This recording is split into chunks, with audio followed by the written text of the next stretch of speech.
Welcome to our podcast. You're listening to Sahara by Ixon at www.ixonmusic.com.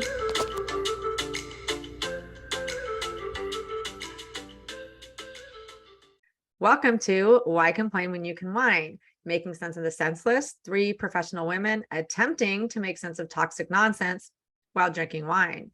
I'm Dr. Jody Lorman, licensed clinical psychologist in the state of California. So I have to say that anything that we discuss is purely for entertainment and psychoeducational purposes only. There is no therapy or therapeutic relationship given or implied.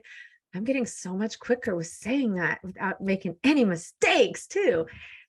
I'm proud of myself. Okay. And tonight I am drinking a Pinot Noir. I just looked up the pronunciation to Petit Owl, I believe. And it's from the Willamette Valley, which I think is up in Oregon, isn't it? I don't know. Sorry if you're these people that make this wine. I'm so sorry. You can contact me and give me more wine and tell me how to pronounce it. I'll do that. And my little tumbler today says prescription wine. Take several sips by mouth and repeat till empty.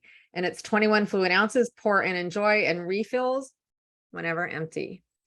I needed this. I needed my prescription wine tonight. I love that. That's in my cart on Amazon. Sorry. Is it? Oh, it's in your cart? Mm-hmm. Yeah. Y'all need it. It's like doctor's orders. We all need our prescription wine. Mm-hmm. Yep. Hi, I'm Heather. I'm a licensed professional counselor in Denver, Colorado, and I'm a domestic violence survivor. And I'm drinking this French-sounding wine called Altremont from España. A very basic nothingness on this, but it's tasty so far. And I've got my glass, The Blood of My Enemies today, which I have to fill up to the tippy top for you to read all of it, but I think you can kind of see it. Yeah. Mm-hmm. Can see it. I am Ashley Page, the founder of Loving Single Mom, and domestic violence survivor. Tonight, I am drinking bread and butter Chardonnay. I love the label. It's so clean. And I got a super cute sparkly star mug from Target for $3. Oh, don't On tell a me wine that, 'cause glass, I will not go mug, shopping at wine Target. glass. $3 for this cute little Christmassy holiday wine glass. Love it. Cheers. Cheers.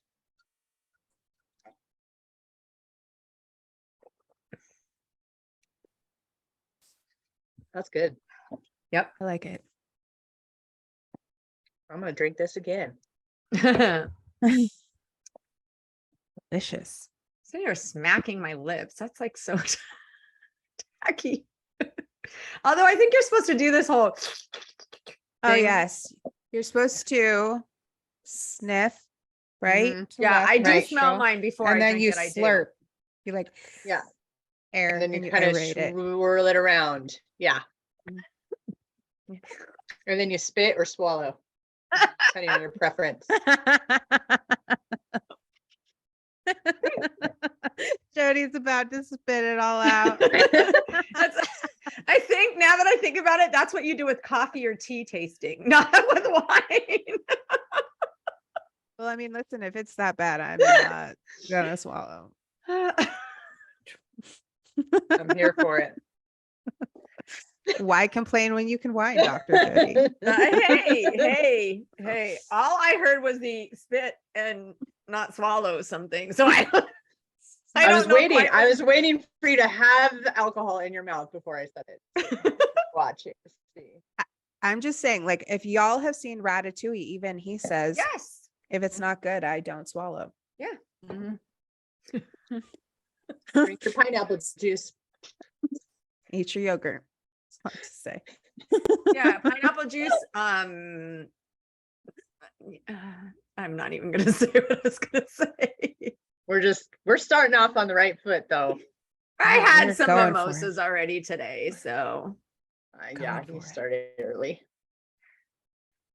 Did you say you started early? You started early. I Oh, did you it. started. I did. I I went did. to the dentist and got my mouth drilled on. So Oh. I hate dental work. I hate going. No, I'm so sorry that you have to go through that. good time. So But what are we wait till I have a discussing? new grill. Are you gonna get diamonds I should. or get all Should gold bling. or silver? Just get veneers with diamonds on them. That Yeah. would be really cool. I'll Or take you- recommendations from everybody. You can get like the Invisalign stuff and just like pop in if you want to change it all the time. So you can have a grill that's got dollar signs or dollar signs. You can have Hey, say it again, Dr. J. Thanks, Jody. Dollar Dollar. Glad you can make dollar. Dala dala. dollar. Anyway, so what are we discussing today, ladies? People are like, what the hell did I just tune into? Well, I do have to say, wait, I'm sorry. I know I asked you this question about what we're going to say, but I just have to say one thing. We audio text each other for people listening. So we will send texts, but they're audio texts. And if you ever send audio text, it goes one after the other, like mine will automatically play. So as soon as the first one's done, the second one goes, and then the next one and the next one. So whenever my brother's here and you guys have texted me, I'll have it on so I can hear it. And he's always like, are you on the phone? Sounds like I'm in the middle of a phone call. He goes, this sounds like your podcast. I'm like, it pretty much is. He goes, you should just put that on as your podcast. Like, should. well, yeah. And he goes, you guys are just talk. It took 40 minutes once for me to go through all the listening.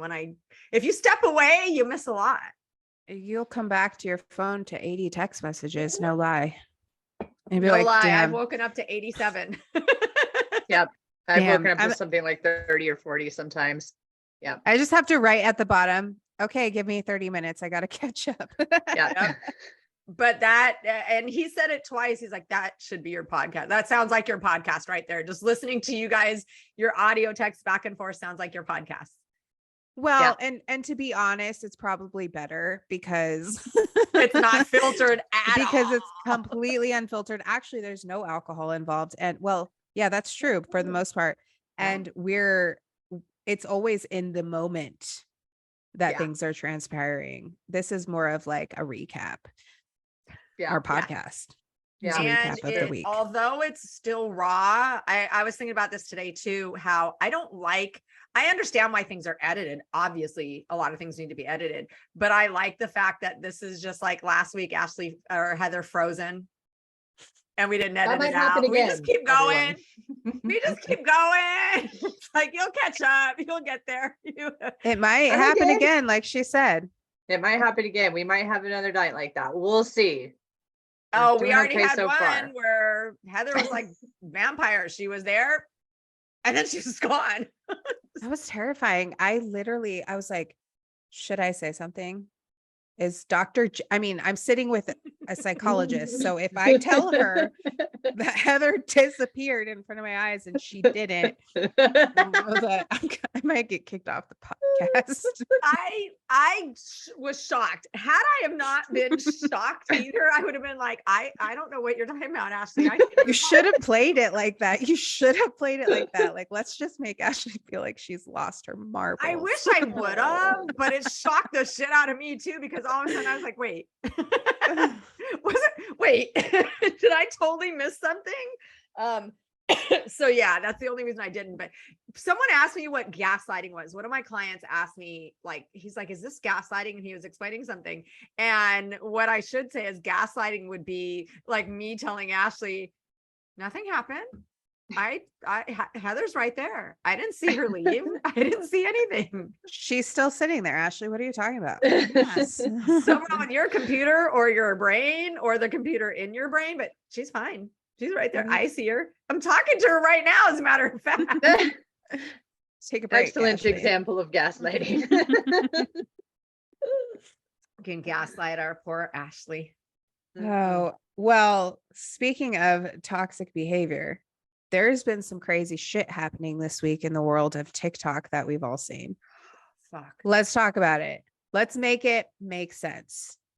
Mhm. People call it, I have 3 things on the docket. People saying that they've been diagnosed as sociopath, numero uno. Mhm. Okay. Numero dos, taking online quizzes to be diagnosed a narcissist. Numero Mm. dos. And numero tres, people diagnosing and calling themselves empaths. Is an empath real or not? So where should we start? I mean, it doesn't have to be in order. Like, let's just pick. I mean, that's 3 whole topics that we could devote 3 entire podcasts to, but let's just Mhm. Can we start with saying that there, psychologically speaking, is no real true such thing as an empath? Oh, yes, we can absolutely start with that. Okay. Yeah. now there are people being like, what the fuck? Yes, there Mhm. are. There absolutely are. Like, fuck you for saying that. You are spreading misinformation. I am an empath. There's You don't people know listening right now. They're shit. like, I'm done listening. You don't know shit. Cancel you're these whack." bitches. You need to lose your license. I hope you never Yes. practice again. I'm gonna you're go old and file you a smell funny complaint. anyways. Mhm. Yeah. Yeah. You Let's can address be those people. extremely empathic. You can feel for other people. But now this is psychologically speaking, and honestly, the world, because of social media, is changing so much, not always in a good way, that maybe just due to one of those things where like a word becomes a word just because everybody says it, not because it was a true word. All of a sudden it's in the dictionary, and it was never, and it's grammatically incorrect, but it became a word because everybody mispronounced it, and that became the word. So maybe eventually empath might. Can I share what Google is saying signs of an empath are? Because I have to share this. You're gonna freak Okay, out. before you do, I do have to make a little bit of a full disclosure, full transparency. I did put a video on my page saying what is an empath, and it was something from India that I just like redid from India, and it was all about being an empath. But I did say, although technically, theoretically, there are no such things as empath, I'm still putting this video up there to point out these kind of traits. So I will say, so if you ever go to my page and go, well, you're saying this, but you posted that, I did put a little caveat of, what, Ashley, what? It just cracks me up. I put this up there. It's up there. Don't come for me. Everybody comes for me. So I just have to just warn you, don't come for me. They Well, will. you're a psychologist. I mean, that's the thing though, is like, pause and then we'll move to Heather. That's the thing. Even earlier yesterday, I had to step in and be like, listen, you are arguing with a psychologist You know how many people have about done what that? victim blaming is. I don't really think you're in a position to tell her she's wrong about this. Like, she's just pointing something out to you. Mm. I'm just like what I sent you today, the girl, I don't know, 18, 19, 20, who said that, you're wrong. You're spreading misinformation. I said, okay, what are your credentials, please? Well, the DSM says this. Well, I'm glad you can read the DSM. I said, but I have 2 masters, a PhD, a license, 30 years experience. So, and she said, yeah, just because you have a PhD doesn't make you right. And I said, well, PhD kind of makes me the expert. And her response was, well, you could be an expert, but that still doesn't make you right. But I mean, like, and listen, I have a lot of family that have passed away from cancer or have survived cancer. Listen, who are you going to go see if you are diagnosed with cancer? WebMD. WebMD. Okay. That's Dr. Google. Yeah, that's all right. Heather, we're ready for you. Speaking of Dr. Google. Oh, wait. Is she gonna disappear in 2 seconds? Don't screenshot right now. Everyone don't. We're here. I was gonna screenshot y'all too, because it was great. Don't worry, we have replay. Okay, we're ready, Dr. Google. It's Dr. that Google. commercial. You know the commercial? Have you seen the commercial of the oh God, what is it? Flow, whatever insurance company where they do the replays. They're like, I never did that. And they're like replay and they bring in the little camera and they're looking at it like sports. They're like, oh, that does look like me. And they're like, yeah, because that was you. We have a replay. So go ahead, Heather, and take a picture. She freezes in the same spot every time. It's only when she goes to talk, man. Poor Heather. Fine, I'm here. Yay. Okay, I'm back. no, So you're not. no, Now you are. now I'm back. Am I back now? Yeah. Okay. All right. Signs you're a fucking empath. You have a lot of empathy. Closeness and intimacy can overwhelm you. You have good intuition. You take comfort in nature. You don't do well in crowded places. You have a hard time not caring. People tend to tell you their problems. You have high sensitivity to sounds, smells, or sensations. You need time to recharge. You don't like conflict. You often feel like you don't fit in. You tend to isolate. You have a hard time setting boundaries. You see the world in unique ways. Find it difficult to cope with sensory or emotional overload.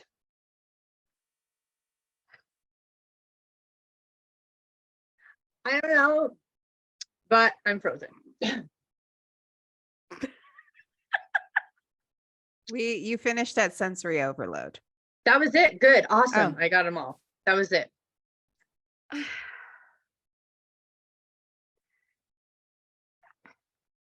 That's just to me, in all honesty, it's like, let's take a little bit of everything and Yes. put it in a package. Right. Let's take introversion and let's take high sensitivity. Let's take empathy. Let's take people talk to you about their problems because you're I'm listening to it and going, okay, that's a psychologist. Right. That's me. By an empath. I feel like what it does is it's taking all of the healthy traits of a human being and either exploiting it, perverting it, or basically just saying, yeah, let's just take all the healthy traits and let's throw in some trauma and reverse it. Mhm. And let's take a codependent person and call them an empath. That's exactly what it is. That's exactly what it is. It's taking a bunch of things that like are normal behavior for people and then multiplying it times a million. Am I frozen? No. No. Okay. But it's not just a codependent, because they also say about the sensory overload and stuff like that. It's like, because people with autism have sensory issues. It just So sounds like do there's, they- like no emotional Yeah. regulation. It's One. like, let's go through the DSM like a globe. Let's go through the DSM in one. You know what I mean? Like when you put your finger on a globe, that's where you're going to travel after you spin it. They just Yeah, take the DSM and go, let's take one of this and one of these and one of that and make it into a magic cauldron of empath. Right. So they're supposedly just very highly sensitive, highly empathic people. And because of that, they suffer greatly because they can't set boundaries and engage in a bunch of codependent behaviors. But it really sounds like is a traumatized person with codependency issues. Like, Well, why but can't then we they just call it throw what in it is? there, They throw in there too, like they like to be outdoors. Yeah, they What- find comfort in I find comfort in nature. Weren't we created for nature? Like what? I mean, and who likes, in all honesty, yes, there are a lot of people who like to go to raves and have music blaring and strobe lights flashing and all that. But after we're in our 20s, we kind of stop liking those things. Yeah. As much. We don't like the whole, like, I was in Hawaii with my husband once. This was when he was still alive, obviously. And we were in Waikiki with our friends, and we went to dinner, and then walking back, the whole patio of the hotel, like, was like people partying this close to each other, bouncing up and down. It was like, oh God, I just want to go in my room and lay down. I just want to be away from this. And You must be an that's- empath. Fine. Exactly. I didn't know it then, but that's the thing. It's like, I see videos all the time about as you get older, and I'll read things on BuzzFeed about people, some of the things that they hate, that they didn't know that they would hate getting older. And it's one of them is loud places, loud noises, loud shit. And so they must have been an empath then. Yeah. Like, I guess that's what happens. who the fuck But- makes this shit up? Sorry.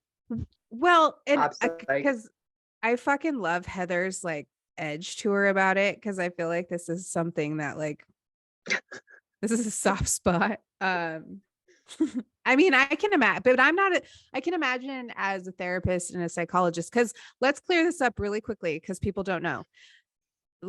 Maybe you already said this before and I was like laughing, or Heather was frozen, or I was having an ADHD moment. I was having an empath moment, maybe with sensory overload. And we didn't discuss that there is no such thing as an empath in the DSM. No. Right. In any Psychologically version. speaking, there is no such empath in psychology. That means about Yes. as much to me clinically as telling me you're an Aries. Or you're a sociopath. Diagnosed sociopath. A diagnosed sociopath. Sociopath. That's about the same Also thing. meaningless language to me. Or you took a test online and you discovered that you're diagnosed with NPD. I mean, listen. Hold on, I'm gonna. Oh, she's gonna freeze. We're holding. We're That holding. was a good one. That's cute. That's a cute phrase.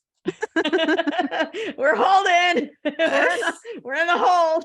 But I think that Poor we can Heather. I can finish. What I was saying was that, I think so many people utilize the word empath as such a boastful word, but even if you look at the way Google describes it, it's pretty toxic.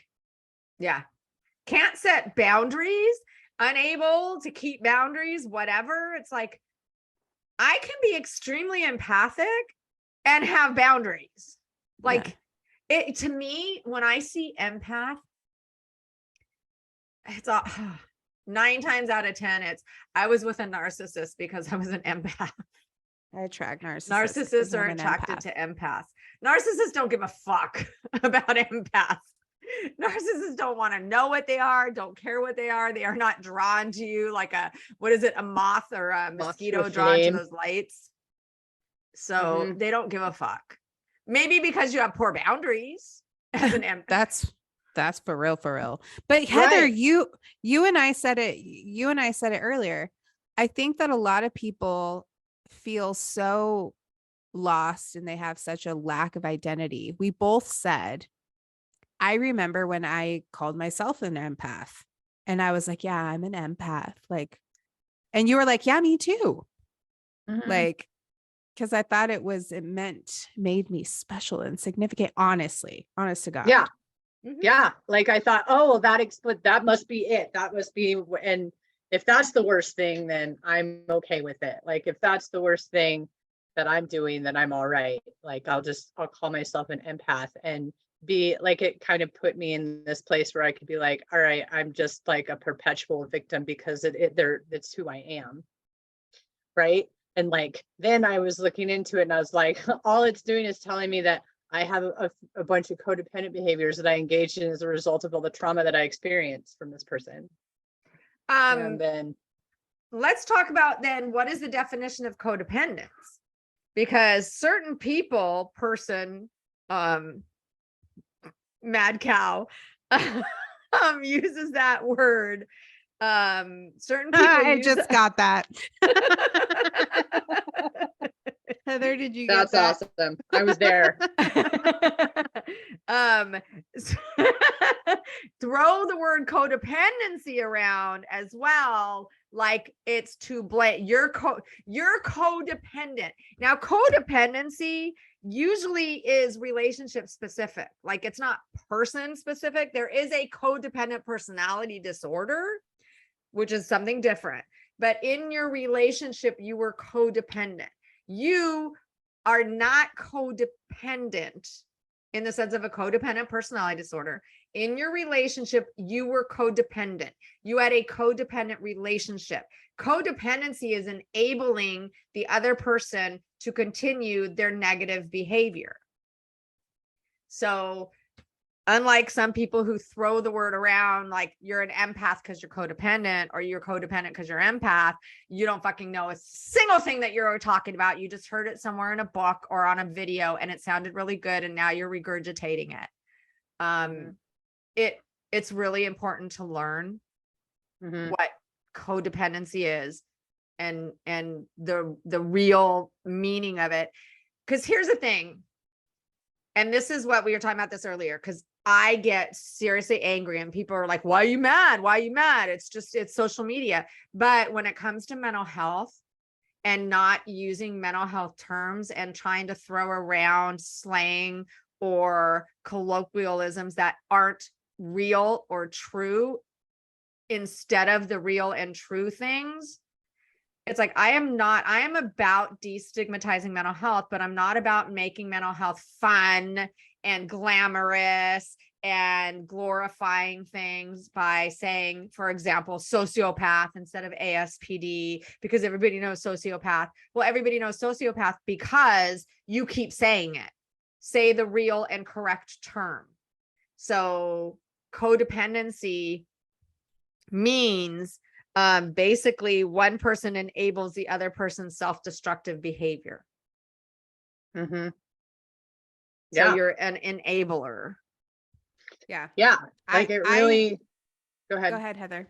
Nope. No, Jinx. it really came to light for me because I was not only in a relationship with a sociopath, I was in a relationship with someone who is heavily addicted to drugs, and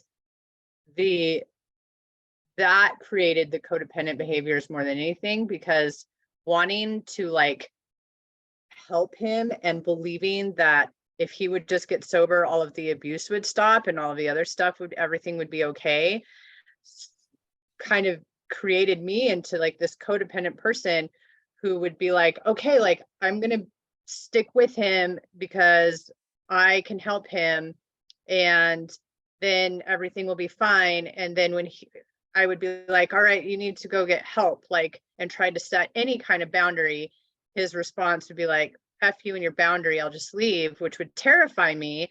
And so I would not set the boundary anymore, which then enabled him to continue to stay sick. And that's like the nature of codependency, is when it's like, you can't set a boundary anymore, or you feel like you can't set a boundary anymore. And they take advantage of that and then continue to stay in their self-destructive cycle. And that, with addiction, most people on earth have experienced or have a family member, someone close to them who's experienced addiction. And you can identify the codependent member of your family who just wanted to keep that person fucking alive and would pay for their shit or, buy their booze or whatever and let them stay at their house so they wouldn't be homeless and all of that stuff, because you just don't want them to die, because you can see that's where they're going. And so that really creates a lot of codependency in people. And in abusive relationships, it's the same, but it's a little more like difficult, I think, to see, because there's like this total loss of self that happens. And when you're being gaslit and manipulated and victimized on top of trying to like save a person, it gets really, it gets insane, really. It feels really gross. So that's when I figured out what codependency was in that relationship. And thinking that I needed to save him, and as a result, completely lost myself, stopped taking care of myself or focusing on myself, stopped setting healthy boundaries for myself, pretty much like lost my sense of what was important to me in my life, right? Because like if I gave two shits about my life, I would have gotten the fuck out of there, you know? So like it was really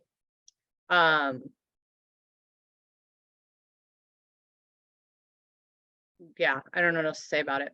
But that's codependency to me in a nutshell. And I don't want to like be victim blaming by saying that stuff either, because I am not responsible for the abuse I endured from him as a result of me being unable to set boundaries with his addiction stuff, right? Like I kind of view those two things separately. Like the crazy narcissistic abuse really is what it was, like the gaslighting and all the cycle of shit that he did to me. I view that as kind of separate from me trying to save him from the addiction, you know? And so I don't excuse the abuse by saying I was codependent and therefore it was my fault. Like that's not it. I also don't excuse the addiction by saying that that was my fault. But yeah. But remember, you're also, because like when you said about if you gave, I can't remember the exact comment, but two shits about yourself, you would have left.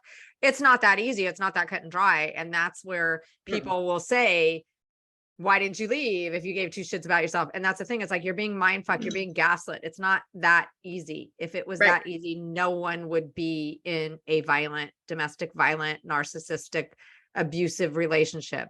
It's not that easy. No. So I'm like trying to simplify it for the codependency piece, but you're right. It's absolutely way more complicated than that, and relationships are. But because I don't know about you, Ashley, but when I heard that, I was just like, no, like no, like not in a bad way, but in a sad way. Like don't think that. It's not that simple. It's not that cut and dry. And I think that's where empaths come from, because they'll say, well, since I did that and I didn't give two shits about myself because I'm an empath, because the other person. Yes, I think that that is a very clear distinction. Like, let's pretend for a second empaths are real based on the way that society has labeled it. Is we have the cluster B.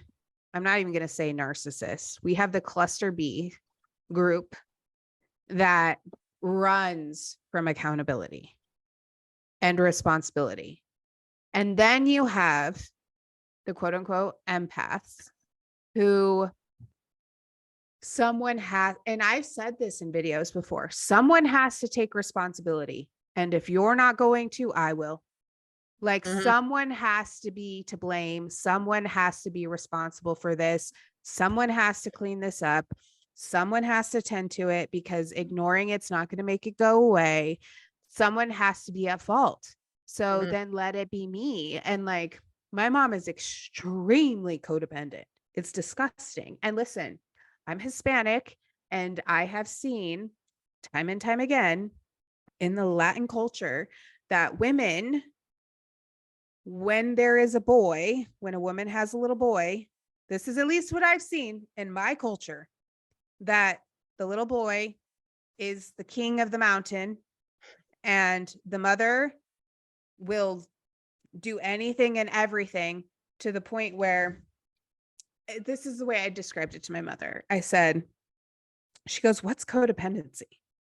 And I said, to sum it up in one sentence, Mom, I said, it's the inability to allow another person to experience discomfort without you feeling the need to resolve it for them. And she goes, oh my God, I'm codependent. I said, anytime someone feels discomfort, you will do anything, to the point of masochism, in order to make sure that they don't experience natural consequences for their own choices. And she goes, oh my God, Ashley. And she goes, my mom did that.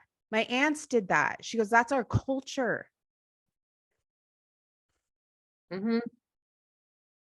You know, Yeah. someone has to take responsibility. Yeah. That's just how it is. Yeah. Yeah.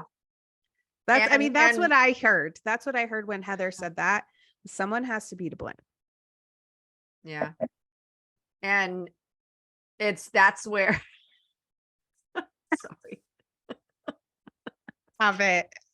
And that's where, again, I'm taking, this is what I see overall, not Heather, but what I see overall is I'm taking the blame though, because I'm an empath. Yes. Empath. It's like, no, you're taking the blame because you have been gaslit and mind fucked and manipulated, and maybe it's your culture that you grew up believing that this was your role, whatever, and it's not okay.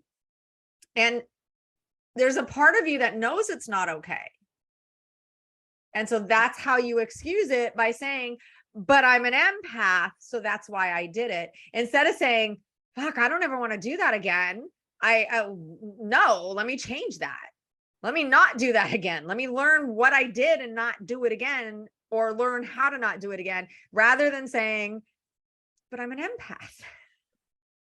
I'm an Yeah. empath. So what? The empaths have core boundaries. Can Yeah. you If learn how to if not- NPD is one extreme, empath is quite the other. Like it's just the other extreme. Yeah. And codependency. And again, codependency. And I know I'm gonna, but I keep going back to the same person who threw that word around every time they opened their mouth. You're codependent. You're codependent. You're codependent. And I have to say, you are not codependent. Your actions and behaviors in that relationship, it was a codependent relationship, because it goes back to, like I say to people, don't call a person good or bad. It's the behavior that's good or bad, because eventually you start to internalize it and you become that good or bad person. So you become that codependent person that takes it to every relationship after that, because you don't think you can break it, because that's who I am. Would you say though that on average that most people I mean, because listen, I grew up where I heard constantly all the time, like, how you do anything is how you do everything. Like if you had, you know, so would you say, I mean, I did not have a single relationship where I didn't feel the need to not handle shit for people, where I would like overextend myself and I would Same. betray my boundaries, like in Same. every single fucking relationship I had. Same. Past So- behavior is the best predictor of future behavior. However, that you're not bound by your past behavior, because that's called learning and growing and evolving. So if you learn and grow and evolve, that's not your future behavior. So is it similar to saying someone who's like, I'm an alcoholic, but until they get sober? Then they're recovering alcoholic, I guess. Hey, there is Yeah. Codependence Anonymous. I mean, so I'm just wondering, like, do people, is it not good for someone to be like, I believe that I am codependent and I have been codependent in every single relationship. Now I'm not codependent anymore. I can revert. Yeah. I can revert. The relapse. But saying For I sure. was codependent in my past relationships. I see that now. And so I've learned, and hopefully I won't be codependent in my next relationships. But yeah, it's not like magic. I left one relationship, so I'm no longer, you still have those habits and beliefs and behaviors that made you codependent in that relationship. So, I mean, there are people with codependent personality disorder that are just, that's them. But that's personality disorders are not as popular and well known as people think they are. Prevalent. Prevalent, thank As you. people think they are. Popular and prevalent, yeah. Yeah. So, but having the behavior, that's like, if you went through a clinical depression, you were depressed, clinically depressed. Does that mean that you're going to again? Hopefully not, because you go to therapy and you learn the tools and techniques to hopefully stop another depressive episode. Is it going to work every single time? It would be nice, but that's not a guarantee. But when it's happening, what to do as well. So that's what also therapy is for, to teach you the tools and techniques and the triggers and the signs. So that way, if you start to I'm going to say fall into it again, you can be like, whoa, I'm not doing that again. Back it up, reverse the truck. Let's go a different direction. But there's so many years I thought that these were positive qualities, right? And I think the empath thing, people are saying that's I would rather be an empath than a narcissist, right? Like, if there were so many years when I thought that self-sacrifice, total self-sacrifice was a good quality of mine, or that, being like the one who could save people or fix people, the one that everyone could come to for help, or the one that could, like, I didn't look at it like I was being a fucking doormat, because I was like, I can handle all of the problems of the world. It's fine. Yes. And then all of a sudden I'm in a situation where I could like literally lose my life. And I'm like, what in the fuck happened? And I have to look back and say, all of those things that I thought were positive attributes of mine were the same things that were putting me in really dangerous situations that got me in a lot of trouble in relationships. So like, and it took me 40 fucking years to figure that out. And now I'm like on this mission with you all to hopefully teach people how, like, it is normal to want to help people. It's normal to have empathy. It's normal to have these positive qualities, and they're good qualities to have. But when you take them to the extreme of total self-sacrifice, you are putting yourself in a really dangerous position where people with NPD, or even just abusive people, to take advantage of you. And well, yeah, sorry, keep going, go girl, ahead. because No, you I'm good. inspired me. Because well, let's be honest, like, society normalizes extremes. There is no happy middle. And like, for the most part, we weren't taught how to have healthy relationships. I wasn't fucking taught boundaries. I also wasn't empowered to say the word no. I wasn't. You get that I from wasn't, your parents typically. yeah, like, Watching your and parents. we are taught to over sympathize with people regardless of the treatment towards us. It's always about the situation. Like, look, geez, look what they're going through. This is why they're treating you that way. And they just really need to be loved on, and they just really need this. And like, to the point where we're like, okay, yeah, just keep lying to me, just keep slapping me, just keep, let me just keep sacrificing my happiness for you, because surely the most important thing is making sure you're happy. right. Yeah. That's what we're taught. Yeah. And now I see comments on TikTok of that person who says they're a diagnosed sociopath, and they're like, gosh, I wish I was a sociopath. It wouldn't hurt so much. Like, I saw comments like that on this person's video, and I was like, holy shit, the normalization of the extremes is really not healthy. Like, you don't want to become an abuser just because you've been abused. Like, that's not, we don't want to go to the other side, the dark side. There's not cookies over there. It's not great. Like, there's a gray area where you can normalize that there are empathy is a human quality that is a fucking strength. And I've said that in previous podcasts, that empathy is a strength, not a weakness, but it will be taken advantage of if we don't have our fucking boundaries set up right. That's the thing. That's the thing. A lot of those things with empaths aren't bad things until you get to this complete lack of boundaries. Because having empathy is great when you have boundaries. I was reading, there was a meme, and I don't remember the exact verbiage, so please don't quote me and forgive me, but it was something like, psychologists have a hard time in relationships because we understand what the other person is going through. And it's true. It's like, I'm like, okay, I know you're having a hard day. I know this is displaced anger. I know it's not really toward me.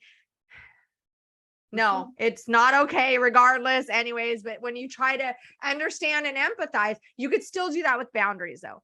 And like you were saying, the extremes, it's either narcissist or cluster B or empath.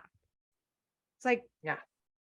no, you know, Mhm. you could be an empathic person and have boundaries. Mhm. You can get into a narcissistic or an ASPD or any cluster B relationship and think that you had boundaries. And they slowly, narcissists they don't come and steamroll your boundaries. Narcissists don't do that. Narcissists will, Total like erosion, like a yes, slow, like water on the Grand complete Canyon. erosion. Mhm. You know, they will say, I'm going to be 20 minutes late. And you're like, because I have to stop and get gas. Okay. I mean, who's going to Mhm. say, no, you can't fucking stop and get gas to a person that's not a narcissist? You know, you're just like, yeah, sure, stop and get gas. You might think, wish you would have done that before, but you know, you're going to be like, okay, I understand. And then the narcissist says, oh, I have to make a stop somewhere. Okay. And then you know, it just becomes more and more and more until they're 5 hours late because they're fucking someone else. Right. They Then already there's know the that you'll whole be waiting. coercive control on top Yeah. of that really Yeah. fucks your boundaries up, because they convince you that every move you make is the wrong move. Very slowly get you to change the way you dress, change your friendships, change Yep. this and that. And all of a sudden they've isolated you. Like, it's that slow erosion of boundaries that's so dangerous, because for me, it's like, yeah, I can have She froze. While she's frozen, I'll say, like, I have clients that will come to me and they'll say, this is what was my deal breaker, but then it happened. And it's like, okay, it's like, but now I don't want that to be my deal breaker. And it's like, yeah, because when you made that deal breaker, you didn't take into account feelings, emotions, experiences, history. You made that before you met this person. You know, I can't tell you how many people that have said, and Heather, you probably heard this, and Ashley, you too. I would never be in an abusive relationship. No, absolutely not. That will never happen to me. I said that shit. I said So that did shit. I. Oh yeah, I worked in a domestic violence shelter for 3 years, and I was like, I will never be me. I hope that would never be me. Yeah. And yet here we are. And we Yeah, didn't here we are. just abuse me. Yeah, right. Yeah. People don't understand. It's really easy to say things when you have no fucking clue about them. Yeah. It's really easy to say that you would never, or that you would leave, when you're not in it.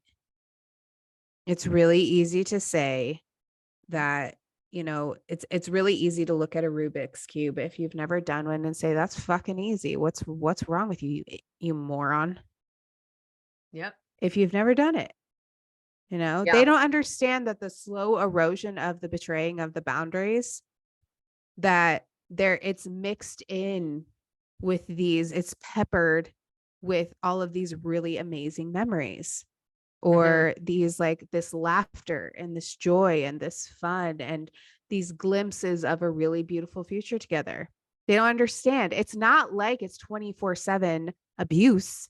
Mm-mm. Like, it's this constant push pull of, like, I just want to get it back to where it was. Like, I just want this, like, you know, we have such an amazing time together. And they also don't understand, and Dr. Jody, you can talk more about this, the way that the brain works and neuroscience, and how your brain will always go towards what's easier to believe and what's more happy than it will to face the reality of what you're going through. That's just natural, how we naturally work. They don't even understand. They're like, oh no, I would just face it. Like, your brain is not wired to work that way. So I don't care what you think. I don't care. It's wired with fucking empathy, and empathy helps us understand and have compassion for and see the good in humanity, in people that in reality are not fucking human, are not capable of that. And so, I mean, Jody absolutely knows this, but I mean, like what you're describing is how we get trauma bonded to these people. And like, you would never know what that experience felt like unless you have been through it. And the combo of fun stress hormones and fight or flight with dopamine and awesomeness peppered in, as Ashley said, is what keeps us from leaving. It Yeah. really is like what makes it so fucking hard to leave. There was a video, I did not download it, so I can't play it, sorry, where she was saying, and Ashley, you saw this video, I think Heather, you saw it too. She was saying that no one can love bomb you if you have high boundaries and high self-esteem, et cetera, et cetera. They can't love bomb you.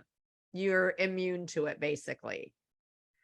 And I left this is the one that you said that you're arguing with a psychologist, because I left a comment saying they don't drop bombs initially. They're not bombarding you with love bombing when you first meet them. The love bombing comes later. When you first meet them, they're subtle, they're nice, they're good, they're giving you the right amount. And then when they hook you and you try to leave, then there's the love bombing and on and on and on and on and on. So you don't meet a narcissist who the day you meet them, they say, I love you.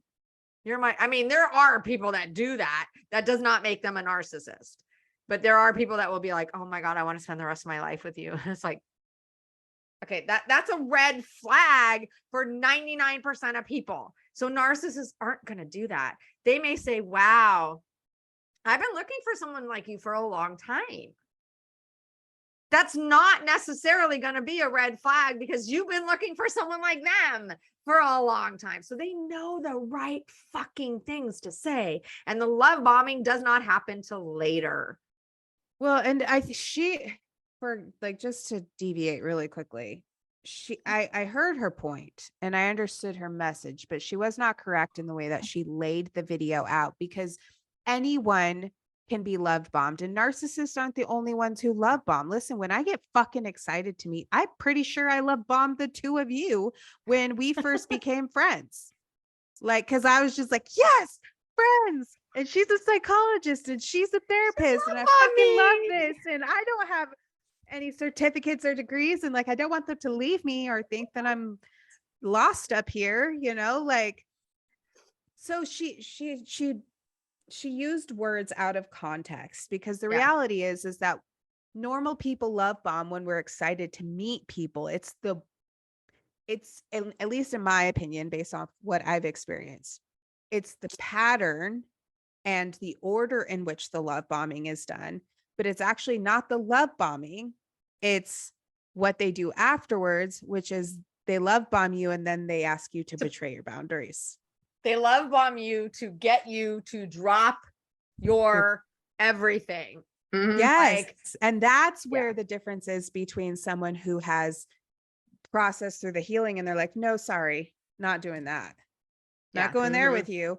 And that's where I can see, at least in my healing, where there are people that have like love bombed me and they're like, oh, but just do this. And I'm like, no, fuck you, bro. Don't care what you have to offer. I'm not going there with you.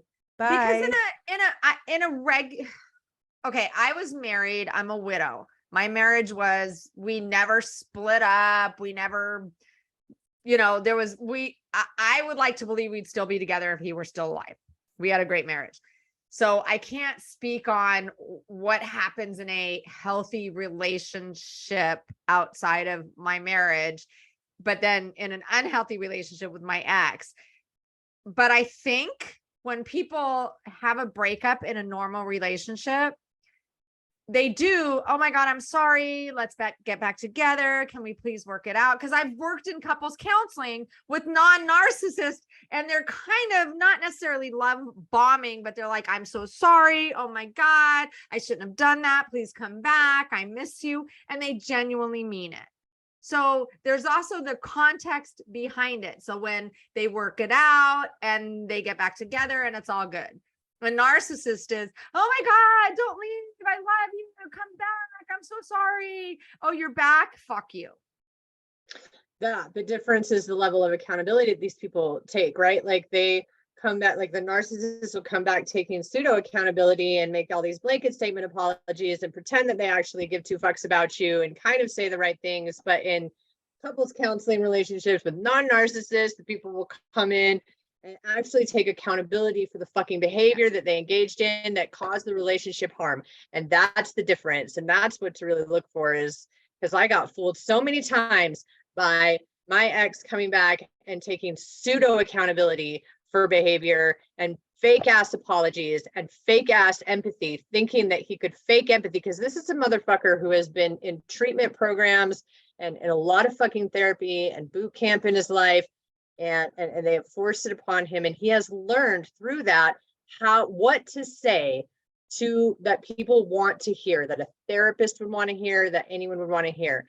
So knowing that made it much easier for him to manipulate me into believing that he was taking accountability for things, until the fucking very last thing he tried to apologize for. And I was like, that is so fake, because it was finally clicking. Yes. But it's the pseudo accountability with the narcissist, and it's the real accountability for someone that had an affair, and they know it was like the wrong decision, and they were fucking like really genuinely sorry, and they knew how that behavior impacted you because they have empathy.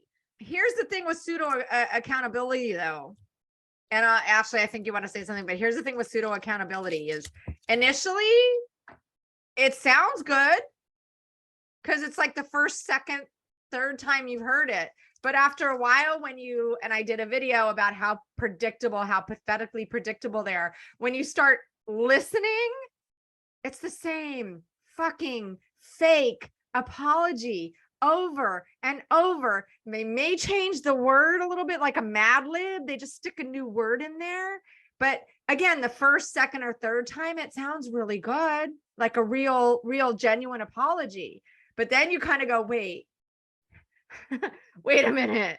Let me go back in my memory. Yeah.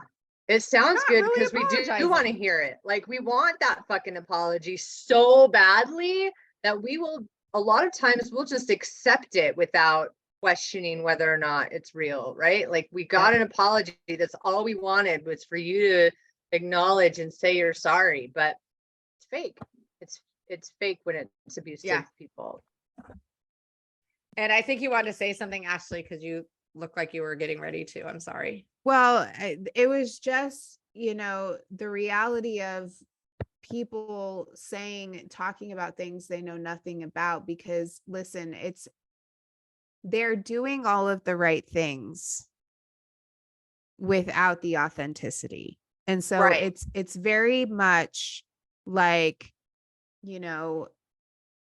they're making, and I made a video called Counterfeit Love, and it's, they're saying the things that people who love you say, that they're doing the things that people who love you do. Yeah. The problem is that you don't understand that you're with a narcissistic person or an abusive person until they've repeated the pattern too many times. And by then you're so emotionally enslaved to them that it's so hard to break away, because they've lied to you and promised you and had you invest your hope and your future and your dreams into them, that it's like both of you have been saying, it's like this pseudo accountability, and they do all the right things. Let's go to therapy. I'm sorry. It'll never happen again. Like, I'm going to get better.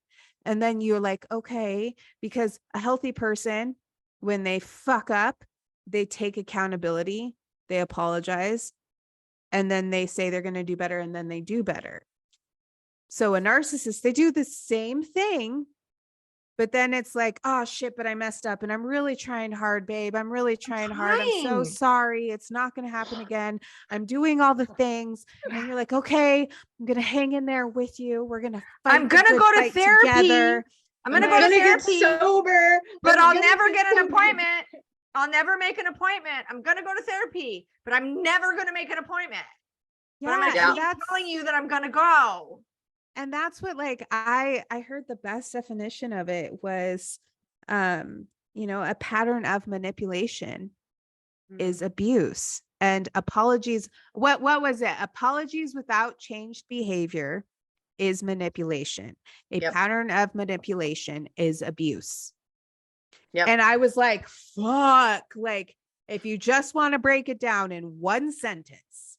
So Ashley, you're saying they're abusive? Yes. Wait, like wait, that's what? all. Listen, and most people don't even understand that. And that was the best definition I've ever heard in my life is like, if you're going to apologize and you're not going to change your behavior, you're manipulating me. And if this is your pattern, that is abuse. Yep. I don't care Exactly if what it you're is. hitting me or calling me names. I don't fucking care. This Or is a cheating on pattern. me or lying to me. That's Or, abuse. yep. No shit. No Mhm. shit. Mhm. I- Jody's feeling fucking validated right now.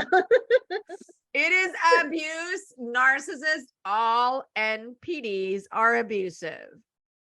heard it here, folks. 90,000 views will. Oh no, it was 90,000. I'm sorry on my sociopath one. Sorry. But they chased me over from because I turned off the comments of the narcissists are abusive. So they went to that one and started chasing me. Anyway, I'm sorry you don't like the way it fucking sounds, but let's just rephrase it then. A pattern of manipulation is abuse, whether you abuse. fucking like it or not. Oh, they're saying exploitation is not abuse. Exploitative Well, of behavior course is not they abuse. are because So, then they can't exploit without calling it abuse. So why Right. I can't exploit you if it's abuse. I don't Right. like the way it sounds. Right. and the thing is too, we have this really good and bad. I'm not going to say it's a bad habit because sometimes it works of romanticizing, but it was so good. I remember when we went to Vegas, we had such a good time. No, you fucking didn't. Look at the pictures. Really look at the pictures. Do you remember that picture that you guys took and you fought right before the picture? And you fought right after? Oh, and wait, let's talk about the time that he went out to go to the gym and you guys were supposed to go to a show and he didn't come back from the gym on time. So you missed the show. So was it really that good? Was it? Was it? God, don't even get me started. It was all a lie. Yeah. It's so gross. It's like, I don't want to deviate and I don't know where we're at with our time, but I would love to talk about the way that society is sexualizing people like Jeffrey Dahmer. Like Oh, God. because the reason that stimulated me is because I was talking to a client of mine today who was telling me that she's like, if I'm honest, the way he dominates me is sexy. Like I want to be dominated. And then while he's doing it, I cry because I know I deserve to be treated better. I did a video and then I was going to do a part 2 on it, on why we're attracted to red fucking flags, like walking red flags like that. Can I just say really quick? We could do a whole podcast on that. We these should. people- Yeah. We will do a podcast. Yes. Yeah. Because that I is a have lots of that. whole- Yeah, that's an hour and more of itself. But can I just one brief thing on that? What she's also not realizing is that is oh, what the fuck? I just lost his name, the actor. Evan Peters. Yeah, that is Evan Peters. That is not Jeffrey Dahmer. That is Evan Peters for TV. And no matter how good of a job he is doing, it is still Evan Peters. If Jeffrey Dahmer was in front of you, you'd probably be freaked the fuck out.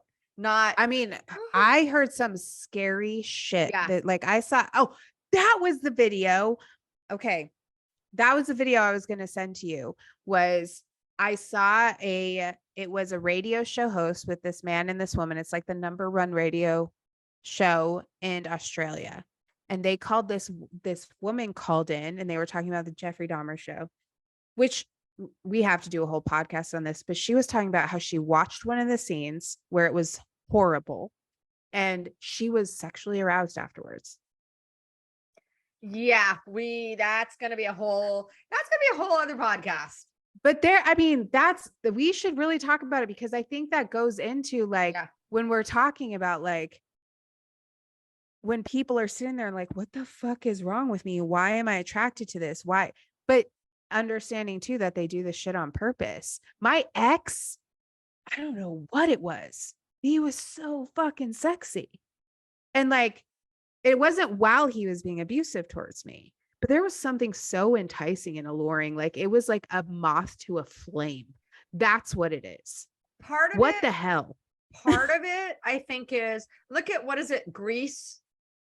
The movie Grease with Olivia Newton-John. He was a bad boy greaser. So what does she do? She becomes the bad girl, puts on the leather jacket and the leather pants instead of him becoming a, I'm not saying he was a bad person at all, but he's the bad boy in the movie.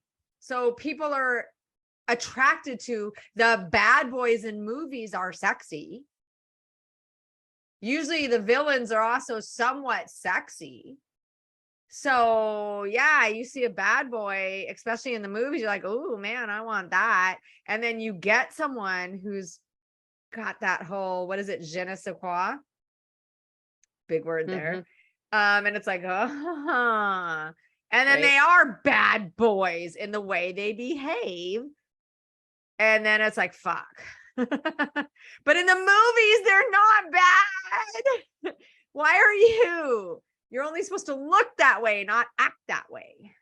Well, and in Greece, he's really a good guy that's just like pretending to be a bad boy for his friends, right? Like, so. Yeah.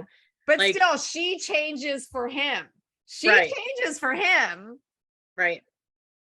He And didn't he change changed for her. Like, and it's so like, we have like this Hollywood idea that we're also capable of like bringing the good out of these men and changing them. Right. Say it again, Yes. please. Say it again. Say We it have again. this Hollywood expectation that we can bring the good out of the bad boy and Yep. that we'll live happily. Even in what is it, Birds of Prey or Suicide Squad, Harley and Joker, she has this fantasy of her and Joker and their baby, and they're all like living happily ever after in this house and have, you know, like that's her fantasy future with the person that manipulated and nearly killed her and she had to go blow up his buildings. Like that we all want to believe and we all want to see, and it goes right back to empath. We all want to see the good in these fucking bad boys.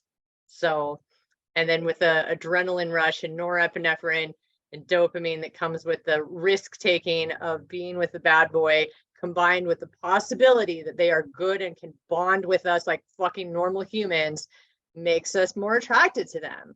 And don't even get me started on how fucking Disney has created like bad characters with chiseled fucking jaws and beautiful faces. The bad boys evil. are sexy. And yes. it's like, damn, like even like you make evil beautiful.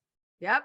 They do. They make it alluring and attractive and seductive. And I even remember this grandiose thought of mine with my daughter's dad that like my love is strong enough to change him. Mm-hmm. Oh yeah. Now I'm that's like, not codependent at all. Seriously, I'm like kind of triggering right now because I remember thinking, again, I was told that my ex was Asperger's. I do think he's on the spectrum, but I thought I'm going to be the one because I totally understand. So I will be the one that is successful. He told me going in, not into it, but later on, you know, I've never had a healthy relationship. I'm like, but we do. You have one now. I want to stab myself in the eye right now for thinking that. But I'm like, but you have a healthy relationship. I was so fucking dumb. But I literally thought and he actually, it wasn't just my naivety. I will be honest, because he would say to my friend, we went on our vacation and we're sitting, I remember this so well. We're on a cruise and we're sitting there, me, my friend and him. And he's like, oh my God, she has made me such a better person. I'm such a better person since I met her. And I was just like, I have.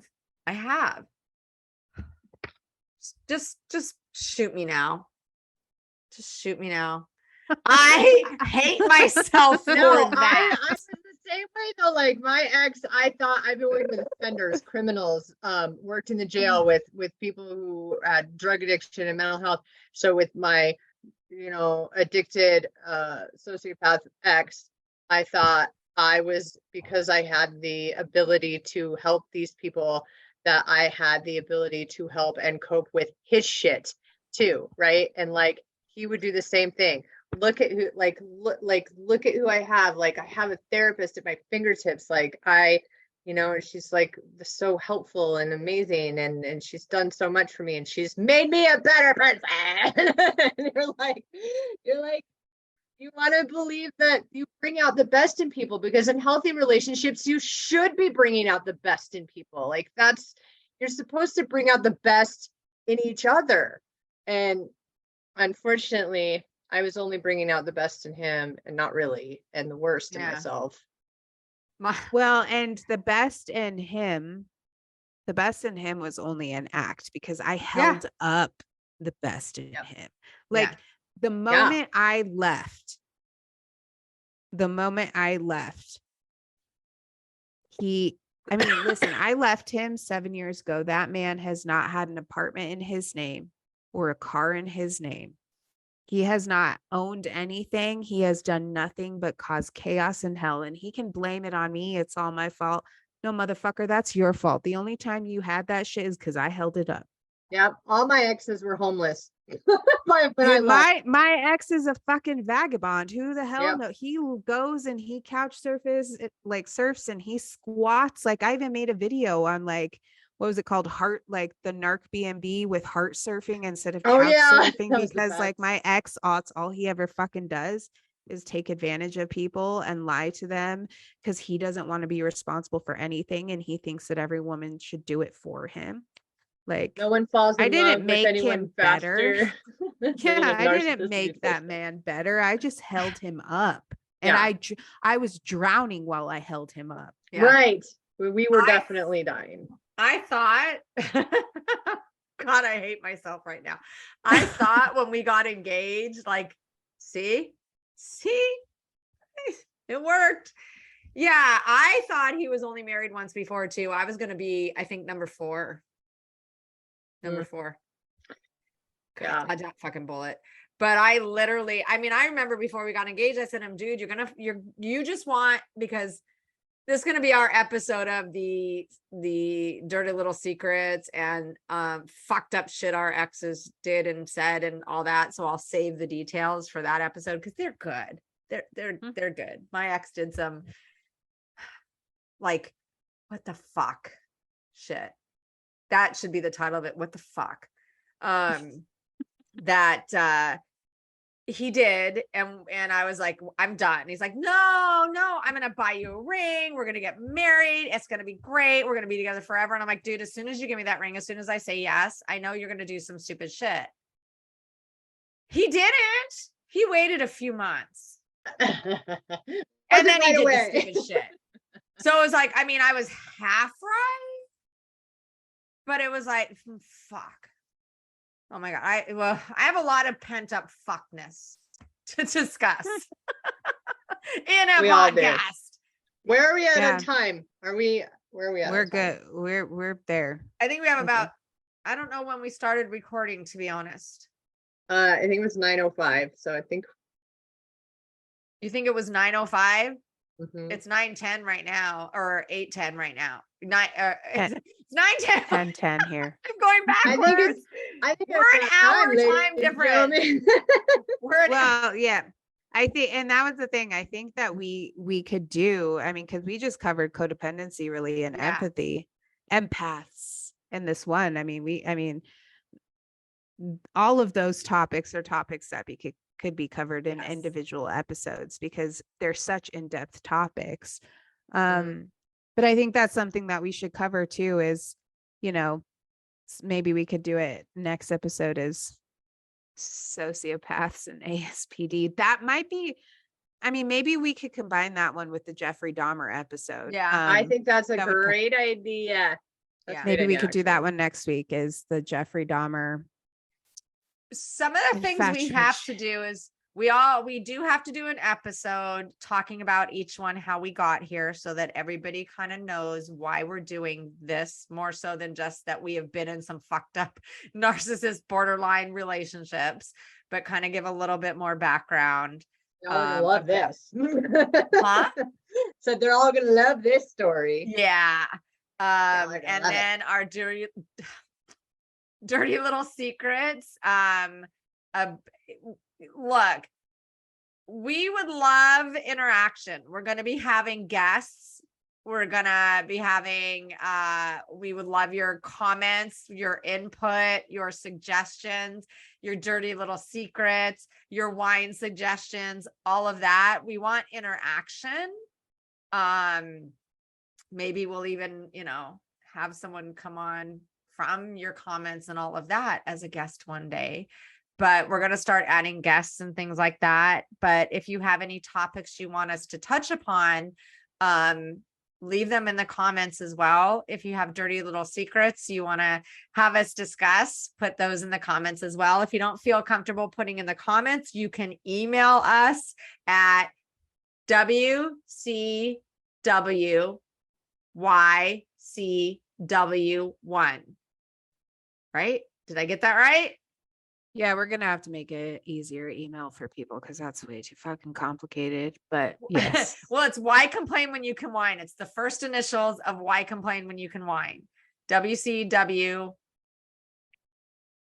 YCW. YCW. That's exactly why. I get caught at the Y. I get caught at the Y. Yeah. I don't know that it's difficult. And when then the you number one It at is. gmail.com. Yeah, Yeah. it's too much. It's too fun. Why complain when you can whine one? I had to make an email real fast to do everything. Well, we got you, Dr. Okay. Judy. We're not mad at you, But right we now, gotta fix that for people. it's you just take the first initials of why complain when you can whine, add the number one, because for some reason WCWYCW was, oh, look at how good I did that.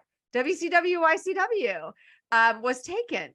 So I had to put a one after it and it wasn't taken. You have to have a certain amount of alcohol in your bloodstream to remember it and spout it off that eloquently. WCWYCW1@gmail.com. So either in our comments or you can email us, and we love feedback. You can also, this is on YouTube, Spotify, iHeartRadio, Audible, Amazon Music, and Google Podcasts. I don't think I left anything out. I don't know if you can leave comments on the podcast stuff, but you can leave comments on YouTube. So. And we will get up shortly. We will get up a little form that you can fill out that makes it much easier than trying to send an email, or we'll get it straightened up. The same time we launch the Loving Single community. Do you want to this talk week. about that real quick? No? I think we can do it another time, but we'll Okay. be launching Okay. it's phases. The support community for women, single women. I Victims of do want to survivors. say I have to, I'm not going to give this person any shout out by any means, but somebody left a comment that seemed like you ladies were getting a little drunk in the Yes. podcast. You can What that's the fucking point of this in the name. Well, you know what? I don't understand. You're right. I should not, in my private time in the evening, kick back, have a couple glasses of wine with my talk dear shit. friends and talk shit about psychoeducation and people who are toxic as fuck and allow me to vent. Wake the fuck up, Boo. y'all. I mean, Like, we, did we not are name human this beings. sober talk.